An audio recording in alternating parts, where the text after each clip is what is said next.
میں تپتی زمینوں پہ سجدے، سفر میں وہ گھوڑوں کی زینوں پہ سجدے، چٹانوں کی اونچی جبینوں پہ سجدے، وہ صحرا بیاباں کے سینوں پہ سجدے۔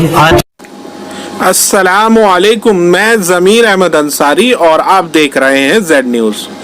میری آپ سے گزارش ہے کہ آپ نے اپنے چینل زیڈ نیوز کو سبسکرائب نہیں کیا ہے تو ابھی کریں اور ساتھ میں دیے بیل آئیکن کو بھی دبا دیں، جس سے ہماری آنے والی سبھی ویڈیو کے نوٹیفیکیشن آپ کو ملتے رہیں۔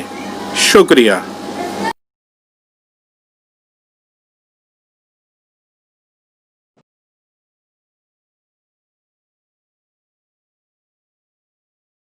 السلام علیکم ورحمۃ اللہ وبرکاتہ۔ آپ نے نکاح کے تعلق سے پوچھا کہ ایک طرف ایک حدیث آ رہی ہے کہ ہاں بھائی جو ہے اگر استطاعت نہیں ہے، طاقت نہیں ہے تو جو ہے روزہ وغیرہ رکھ لو، اور دوسری طرف ہے کہ بھائی جو ہے اگر 2 آیتیں بھی یاد ہیں تو تم نکاح کر لو۔ تو وہ اصل میں آپ سمجھنے کا فرق ہے، آپ یہ سمجھ رہے ہیں کہ یہ ایک دوسرے کے خلاف ہیں، یہ ایک دوسرے سے ٹکرا رہی ہیں، ایسا نہیں ہے۔ اصل میں وہاں پر جو ہے اللہ کے رسول صلی اللہ علیہ وسلم نے نوجوانوں کو یہ نصیحت کری تھی کہ ابھی جس کے پاس طاقت ہے وہ نکاح کر لے۔ اس حدیث میں جو پہلی آپ نے بیان کری اس میں وضاحت ہے کہ ابھی جس کے پاس طاقت ہے، استطاعت ہے، وہ نکاح کر لے۔ جس کے پاس طاقت نہیں ہے، استطاعت نہیں ہے تو وہ روزے رکھ لے۔ تو اس سے جو ہے اس کی نظروں کی حفاظت بھی رہے گی، شرمگاہ کی حفاظت رہے گی۔ دوسری طرف جو اللہ کے رسول صلی اللہ علیہ وسلم ترغیب دے رہے ہیں وہ اس کے خلاف نہیں ہے، بلکہ وہاں یہ بتا رہے ہیں کہ اگر مہر کے لیے کچھ نہیں ہے تمہارے پاس تو مہر جو ہے اگر تمہارے پاس قرآن ہے، قرآن کی آیتیں یاد ہیں تو اس کو بھی مہر مقرر کیا جا سکتا ہے۔ تو مہر سے جو ہے قرآن کی آیتیں سکھا دو، وہی مہر ہو سکتا ہے اگر کچھ نہیں ہے تو۔ جیسے کہ ابو داؤد وغیرہ میں ہے روایت اس کے تعلق سے کہ ایک صحابی آئے، کہا کہ جہاں کو انگوٹھی ہی ڈھونڈ لے، کوئی لوہے کی انگوٹھی کوئی پڑی ہوئی ہو، کہا کہ وہ بھی نہیں ہے، کچھ بھی نہیں ہے۔ کہا کہ ابھی صورت یاد ہیں؟ کہا کہ ہاں جی فلاں فلاں صورت یاد ہے۔ کہا چل بھائی اسی کو مہر مقرر کر دیا اللہ کے رسول صلی اللہ علیہ وسلم نے۔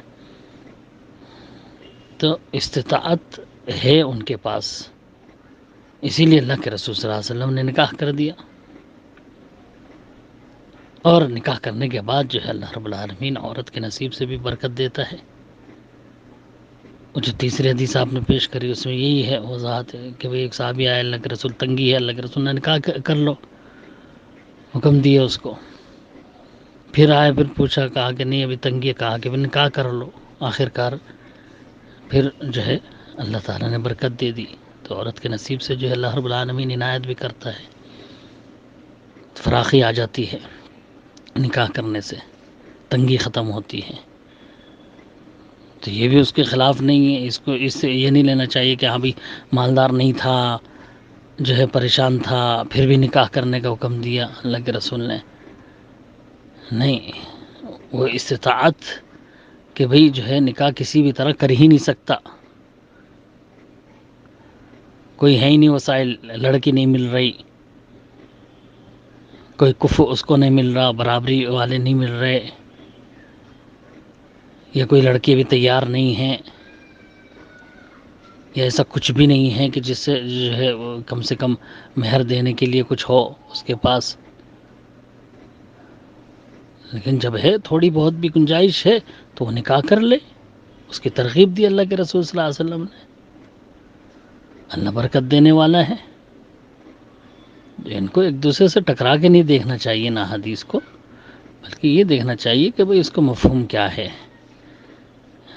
یہ جو ہے عموماً جو بہت سارے بھائی اس طرح سے لیتے ہیں احادیث کو کہ نہیں بھئی ایک حدیث تو اس طرح ہے اور دوسری حدیث اس طرح ہے تو یہ ایک دوسرے کے مخالف ہیں، ایسا سوچنا ہی نہیں چاہیے کبھی بھی کہ اللہ کے رسول صلی اللہ علیہ وسلم کا فرمان اور پھر وہ ایک دوسرے سے ٹکرا رہا ہو۔ جس طرح قرآن کی آیت ایک دوسرے سے نہیں ٹکراتی، اس کے مفہوم کو سمجھایا جاتا ہے، بھلے ظاہریہ میں ایسا لگ رہا ہو کہ بھئی وہ ایک دوسری آیت کے مخالف لگ رہی ہے، لیکن اس کو سمجھایا جاتا ہے کہ ہاں بھئی یہ اس کا یہ مطلب ہے، اس کا یہ مطلب ہے، یہ فلاں وقت کا تھا حکم، یہ فلاں وقت کا ہے، یا یہ فلاں سچویشن میں ہے، یہ فلاں سچویشن میں ہے، سمجھایا جاتا ہے، اس کی تطبیق دی جاتی ہے۔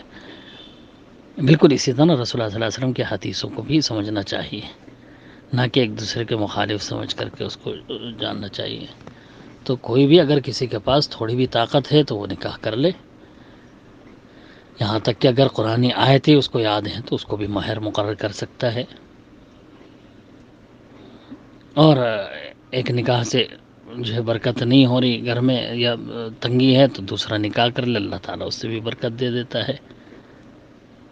تو یہ گویا اللہ کے رسول صلی اللہ علیہ وسلم نے ترغیب دی ہے نکاح کی۔